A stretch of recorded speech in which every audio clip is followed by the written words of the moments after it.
Friends আজকের সেশনে আমরা হাউ কাম নিয়ে আলোচনা করব। এটা একটা রিকোয়েস্টেড ভিডিও, রিকোয়েস্ট করা হয়েছিল হাউ কাম আমরা কখন ব্যবহার করি সেটা নিয়ে একটা ভিডিও বানানোর জন্য। How come it's an idiomatic phrase, অর্থাৎ এটা একটা idiomatic phrase and it is used in casual conversation, অর্থাৎ ক্যাজুয়াল কনভারসেশনে আমরা হাউ কাম ব্যবহার করি। It's an informal way to ask why, অর্থাৎ যখন why বা কেন দিয়ে আমরা প্রশ্ন করব তার পরিবর্তে আমরা হাউ কাম দিয়ে প্রশ্ন করতে পারি, অর্থাৎ হাউ কাম মানে why। Even though it looks like a question, কিন্তু এটা স্টেটমেন্টের মতো কাজ করে। Often expresses curiosity or surprise rather than just seeking information. Friends, এবার আমরা তিনটে পার্টের মাধ্যমে শিখে নেব হাউ কামকে কখন ব্যবহার করব, কখন করব না এবং এর গ্রামাটিক্যাল ফর্ম সম্পর্কে। প্রথমত যেটা আগে বললাম ক্যাজুয়াল কনভারসেশনের ক্ষেত্রে, ক্যাজুয়ালি যখন আমরা কারোর সাথে কথা বলি তখন আমরা why এর পরিবর্তে হাউ কাম ব্যবহার করব। Why didn't you tell me yesterday?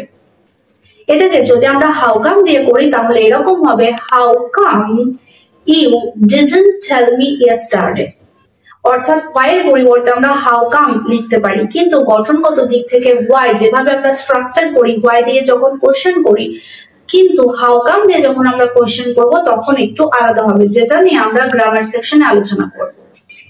Number 2, curiosity or surprise, অর্থাৎ কিউরিওসিটি এবং সারপ্রাইজ এক্সপ্রেস করার ক্ষেত্রে আমরা হাউ কাম ব্যবহার করতে পারি why এর পরিবর্তে। যেমন why are you going so late, এটার পরিবর্তে আমি বলতে পারি how come you are going so late.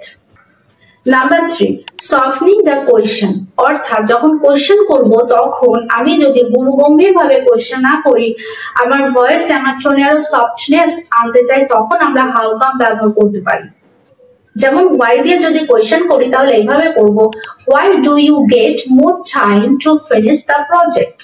How come দিয়ে বলে এরকম হবে how come you get more time to finish the project? এবার আসি পার্ট নাম্বার 2, অর্থাৎ হাউ কামকে আমরা কখন ব্যবহার করতে পারবো না। যখন ফর্মাল রাইটিং বা প্রফেশনাল রাইটিং বোঝাবে তখন আমরা why এর পরিবর্তে হাউ কাম ব্যবহার করব না, তখন আমরা why লিখব। কারণ হাউ কামকে এক্সট্রিমলি ইনফর্মাল ওয়েতে ব্যবহার করা হয়, ক্যাজুয়াল কনভারসেশনে ব্যবহার করা হয়, এবং যেখানে একটা প্রিসাইজ অ্যানসার প্রয়োজন হবে সেখানে আমরা হাউ কাম ব্যবহার করতে পারবো না, why দিয়ে কোশ্চেন করতে হবে। এবার আসি দ্য মোস্ট ইম্পর্টেন্ট পার্ট নিয়ে, সেটা হলো grammatical structure. Grammatical structure why দিয়ে যখন আমরা কোশ্চেন করি তখন প্রথমে কি হয় why লিখতে হয়, তারপর অক্সিলারি ভার্ব আসে, তারপর সাবজেক্ট আসে, তারপর মেইন ভার্ব আসে, তারপর আদার ওয়ার্ড। কিন্তু যখন আমরা হাউ কাম দিয়ে কোশ্চেন করব তখন কোনো সাবজেক্ট ভার্ব এগ্রিমেন্ট ফলো করবে না, অর্থাৎ it looks like a statement but functions as a question.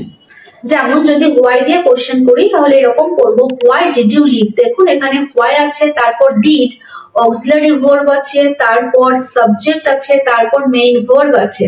যেহেতু এটা পাস্ট টেন্সের সেই কারণে did বসেছে do না হয়ে।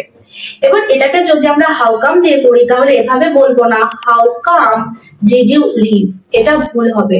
এটাকে হাউ কাম দিয়ে করলে ঠিক এরকম স্ট্রাকচার হবে how come you left, how come you left, অর্থাৎ হাউ কাম তারপর সাবজেক্ট তারপর ভার্ব বসবে, সেটা পাস্ট হতে পারে, প্রেজেন্ট হতে পারে, ফিউচার, যেরকম আমরা টেন্স বসাবো টেন্স অনুসারে এখানে সেটা লিখতে হবে। সো ফ্রেন্ডস, আজকের সেশনে আমরা হাউ কাম নিয়ে আলোচনা করলাম, কখন ব্যবহার করব কখন করব না, এবং গ্রামাটিক্যাল স্ট্রাকচার নিয়ে, যেটা মোস্ট ইম্পর্টেন্ট। তো দেখা হচ্ছে পরের সেশনে। আর এই সেশনটা যদি ভালো লাগে অবশ্যই লাইক করবেন, শেয়ার করবেন। ততক্ষণ সবাই ভালো থাকবেন, সুস্থ থাকবেন। Thank you.